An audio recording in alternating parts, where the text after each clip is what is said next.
ഇതാണ് ഈ ചുവന്ന വര എന്ന് വിശദമാക്കാം. മരുന്ന് പാക്കറ്റുകൾക്ക് കുറുകെ ലംബമായി കാണുന്ന ഈ ചുവന്ന വര കേന്ദ്ര ആരോഗ്യ മന്ത്രാലയം നടപ്പാക്കിയ റെഡ് ലൈൻ ക്യാമ്പയിന്റെ ഭാഗമാണ്. കേവലം ഒരു ഡിസൈൻ ആണെന്ന് ഇനി കരുതരുത്, മറിച്ച് രോഗികളുടെ സുരക്ഷ മുൻനിർത്തി കേന്ദ്ര ആരോഗ്യ മന്ത്രാലയം നടപ്പിലാക്കിയ വളരെ പ്രധാനപ്പെട്ട ഒരു മുന്നറിയിപ്പ് ചിഹ്നമാണ് ഈ വര.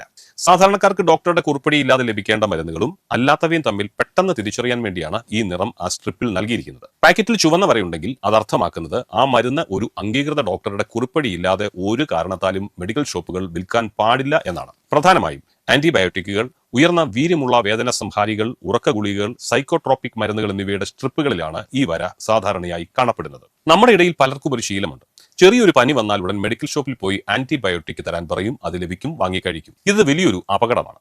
ആഗോളതലത്തിൽ ആരോഗ്യരംഗം നേരിടുന്ന ഏറ്റവും വലിയൊരു ഭീഷണിയാണ് ആന്റി മൈക്രോബയൽ റെസിസ്റ്റൻസ് അഥവാ AMR. അനാവശ്യമായി ആന്റിബയോട്ടിക്കുകൾ കഴിക്കുമ്പോൾ എന്താണ് സംഭവിക്കുക?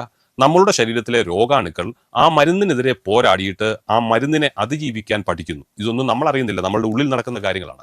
പിന്നീട് നിങ്ങൾക്ക് മറ്റൊരു ഗുരുതരമായ രോഗം വരുമ്പോൾ ഇതേ മരുന്ന് കഴിച്ചാലും ആ അസുഖം മാറാത്ത അവസ്ഥ വരും. കാരണം ഈ മരുന്നിനെതിരെ സ്വയം ശക്തി ആർജിച്ചിരിക്കുന്നു ആ ബാക്ടീരിയകൾ.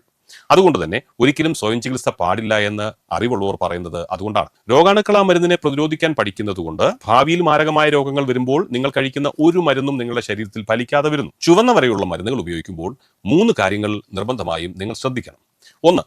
ഡോക്ടർ പറഞ്ഞ അളവിൽ മാത്രം മരുന്ന് കഴിക്കുക. അസുഖം വേഗം പോകട്ടെ എന്ന് കരുതി ഡോക്ടർ ഒരു ഗുളിക കഴിക്കാൻ പറഞ്ഞാൽ അവർ 2-3 ഗുളിക ഒരുമിച്ച് കഴിക്കും. ചോദിച്ചാൽ പറയും, വളരെ വേഗത്തിൽ അസുഖം അങ്ങ് മാറിക്കോട്ടെ, ഇത്രയേ അവർ കരുതുന്നുള്ളൂ.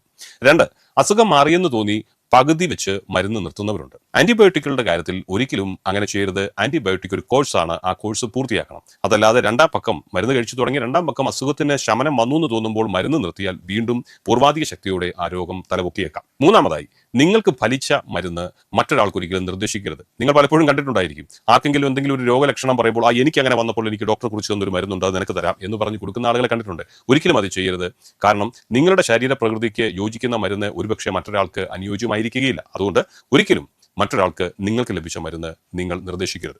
മരുന്ന് വാങ്ങുമ്പോൾ ചുവന്ന വര മാത്രമല്ല, അതിന്റെ എക്സ്പയറി ഡേറ്റ് കൂടി കൃത്യമായിട്ടൊന്ന് പരിശോധിക്കുക.